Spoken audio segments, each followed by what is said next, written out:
د وختو د دانې نه ډکې کړي او زر کاله بعد مرغه راځي د دې نه یوه دانه وړي. ممکن ده چې یو وخت به راشي دا دانې به ختمې شي، لیکن د آخرت زندګي نه ختموي. او علما بیا بار بار وایي د آخرت په زندګۍ پسې د دنیا د زندګي دا 2.5 میلیارډه ده. اوس د 2.5 میلیارډه زندګۍ دپاره موږ څونه محنت کوو، کوشش کوو چې یاره دنیا اصیله شي، کارخانې زیاتې شي، مال دولت سیوه شي، نو موږ ته به اطمینان او سکون میلاو شي. نه زما عزتمند او سکون او دین الله رب العزت چې دا په دین کې ایښودی.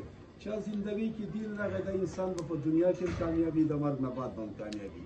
چا زندګۍ کې دین نه دا انسان به په دنیا کې هم ناکامي او د مرګ نه بعد به هم ناکامي. الحمدلله موږ او تاسو ټول د الله شکر ادا کوو. په دې ټولو غرونو کې موږ ته الله رب العزت دین هم راکړی، کلمه هم ویلې ده. په دې شکر ادا کوو. ښکته داسې حالات دي چې کلمې هم چاته نه دي معلوم.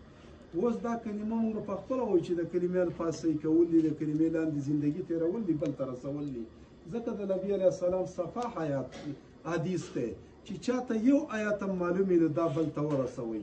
ځکه الله رب العزت د دې امت صفات په تورات، انجیل او په زبور کې کړی دی چې داسې یو امت